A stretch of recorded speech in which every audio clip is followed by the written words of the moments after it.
ọ̀rọ̀ mágè kan náà kí ló ṣe é tó ní gé kan náà ọ̀rọ̀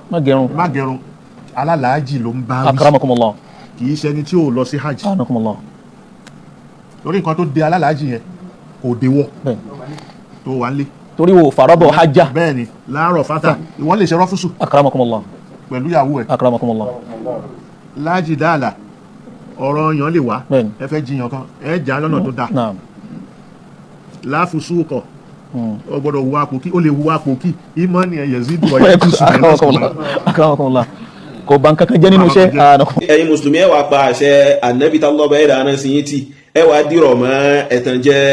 tí ṣètọ́nù fẹ́ máa dà sí wa láwùjọ so oye tó fẹ́ máa lu ẹnìkan tí ó dákọ̀ mọ̀ kan fi dà sí wa láwùjọ so ẹ má gbẹ́ ẹ̀tàn jẹ́ àṣà ànábì yín rè ẹ tẹ̀lé àṣà ànábì yín. alhamdulillah ọgbẹ́ fún allah subhanahu wa ta'ala أتركت فالنبي محمد صلى الله عليه وسلم إك الله عز وجل أترى جتنكم بان نبي محمد كم بان رالي كسم بان صحابه نعم بارك الله فيكم يا مجانين الإسلام دور السنة نبي محمد صلى الله عليه وسلم أكيرا ويك السلام أتي مقبو أما جاكو جاكو كان أتعمل نونسنس كان so tintin lè káàkiri oye lágbo àwọn ará Èkó látànà so èyí tí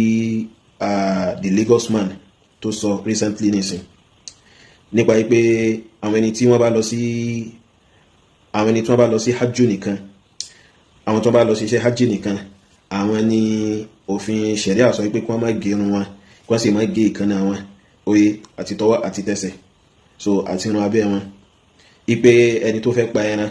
ipe kò sí tó kàn pẹ̀lú eléyìn so at the same time the Lagos man so tún wá sọ ipe ẹni tó bá fẹ́ pa ẹran in ti ń bẹ fún òun ní pé tàbí sẹ́ni tó bá fẹ́ pa ẹran iléyá lọ́jọ́ ìdí in ti ń bẹ fún òun ní pé kó gbààwẹ̀ lọ sí kíni kó gbààwẹ̀ lọ sí ìdí tàbí kó má jẹ nǹkan tí ó fi darí láti ìdí oyé tí ó fi wá gùn ràn abẹ́ Allah bẹ̀rẹ̀ dà kó jọ kó masha Allah àwa kó ń bi ìrújú kó masha Allah àwa kó ń bi àìmọ̀kan so kó la àwa kó ń bi ìgbọ́nrí kó la àwa kó ń bi tínú mi ní ṣe nípa tẹ̀sìn Allah subhanahu wa ta'ala mọ̀ nínú ẹ̀sìn wa ọ̀rọ̀ tí Lagos man sọ kò rí bẹ́ẹ̀ o ọ̀rọ̀ tí Lagos man sọ kò rí bẹ́ẹ̀ rárá àti rárá wọn hadithu rẹ̀ nínú sahihu Muslim oye so annabi sallallahu alaihi wasallam ó pa wá láṣẹ ipe a gbọ́dọ̀ gé irun orí wa a sì gbọ́dọ̀ gé àwọn èékánná wa tọwọ́ ni tàbí tẹsẹ̀ ni a sì gbọ́dọ̀ mú irun abẹ́ wa oye báyìí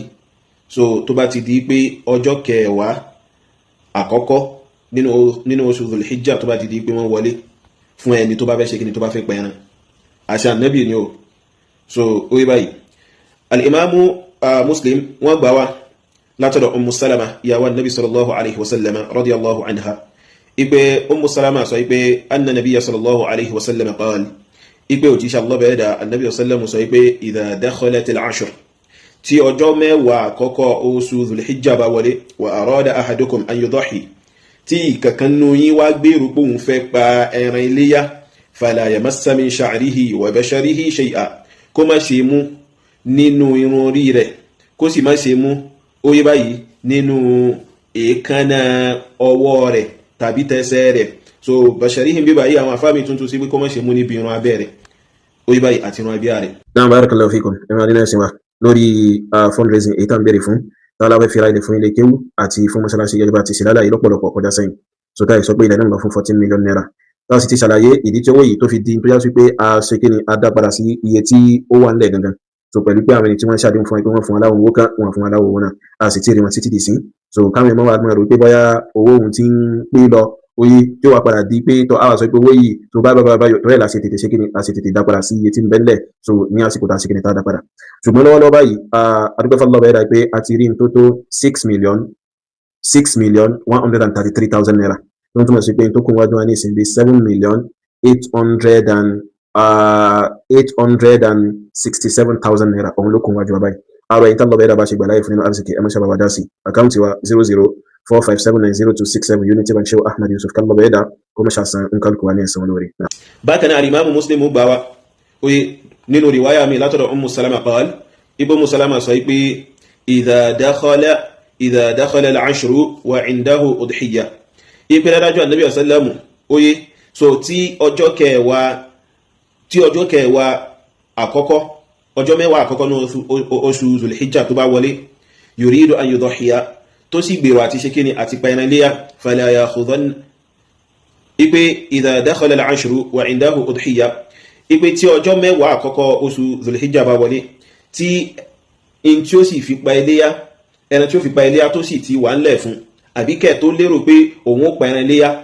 ó yé báyìí yuridu an yudhiya fala ya'khudhanna sha'ran wala yaqlimanna dhufran kó má ṣe múnú irun orí rẹ̀ àti irun abíyá rẹ̀ àti irun abẹ́ rẹ̀ àti èékánná rẹ̀ tẹsẹ̀ tàbí tọwọ́ kó má ṣe ṣe kíni kó má ṣe gé wọn kó má ṣe ṣe kíni kó má ṣe gé wọn ó yé báyìí nínú riwaya mi látọ̀dọ̀ Ummu Salama nínú Sahih Muslim yìí bákan náà ni Ànábì sallallahu sọ pé idha ra'aytum hilala dhil hijja tẹ́ bá ti rí kírísẹ́ǹtì oṣù dhil hijja wa arada ahadukum an yudhiya tí kọ̀ọ̀kan nu yín sí gbèrò kóhun fẹ́ ṣe kíni ó fẹ́ pa ẹran léyà falyumsik an sha'rihi wa asfarihi kó yá síwọ́ kó ń bi ìgérun orí rẹ̀ àbí tàbí rẹ̀ àbí tàbẹ́ rẹ̀ àti àwọn èékánná rẹ̀ tẹsẹ̀ àti kíni àti tọwọ́ àṣẹ Ànábì ni oye so ṣé ẹ̀yin mùsùlùmí ẹ wá pa àṣẹ Ànábì tálọ́ bẹ́ẹ̀ dáná sí yín tí ẹ wá dìrọ̀ mọ́ ẹ̀tànjẹ tí ṣètọ́nù fẹ́ máa dà sí wa láwùjọ so oye tó fẹ́ máa lu ẹnìkan tí ó dákọ̀ mọ̀ kan fi dà sí wa láwùjọ so ẹ mọ́ gbẹ̀tànjẹ àṣẹ Ànábì yín rè ẹ tẹ̀lé àṣẹ Ànábì yín so tọ́